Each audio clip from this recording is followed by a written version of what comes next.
ప్రజల ఆస్తికి సంబంధించి ఒక దుర్మార్గమైన చట్టం వచ్చినప్పుడు నేనున్నాను అంటూ ముందుకు వచ్చినటువంటి మొట్టమొదటి రాజకీయ నాయకుడు, మొట్టమొదటి రాజకీయ పార్టీ జనసేన పార్టీ అధినేత పవన్ కళ్యాణ్ సార్.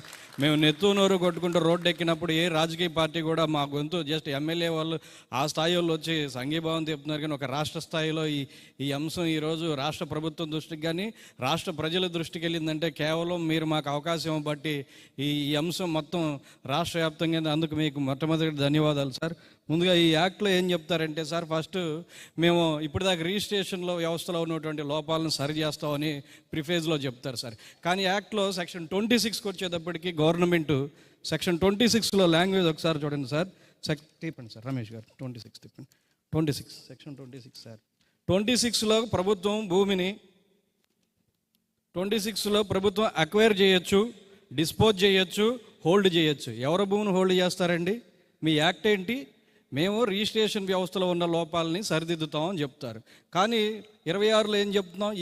ఇది నీకు ఉన్నటువంటి ఆబ్జెక్ట్కి వ్యతిరేకం.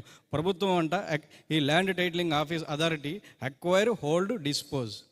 ప్రభుత్వ ఆస్తుల్ని లాక్కోవచ్చు, దగ్గర పెట్టుకోవచ్చు, అమ్ముకోవచ్చు కార్పొరేట్ కంపెనీలకి. ఇది నువ్వు చెప్పినటువంటి ఆబ్జెక్ట్ వేరు. ఇంకా ఆబ్జెక్టివ్లో ఈ చెప్తారు సార్. ఆబ్జెక్టివ్ ఈ చూడండి sir. To provide special అడ్జుడికేటరీ authority effective and speedy resolution dispute. ఒక ఆదర్శవంతమైన న్యాయ వ్యవస్థని ఏర్పాటు చేస్తారంట.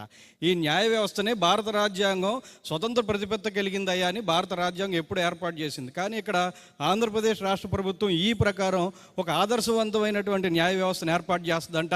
అందుట్లో ఎవడో లా చదువుకోవాల్సిన పని లేదు, లాయర్ ఉండడు.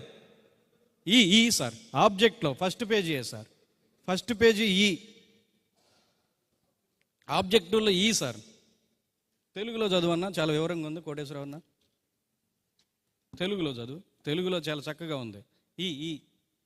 అదే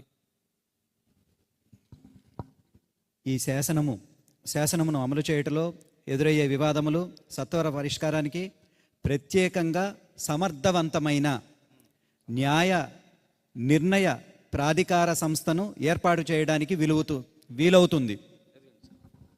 ఒక సమర్థవంతమైన న్యాయ వ్యవస్థ అంట. కానీ ఎక్కడ లా చదువుకున్న వాళ్ళు ఉండరంట దీంట్లో sir.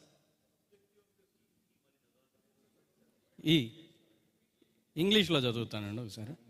To provide for a special అడ్జుడికేటరీ authority for the efficient and speedy resolution of dispute.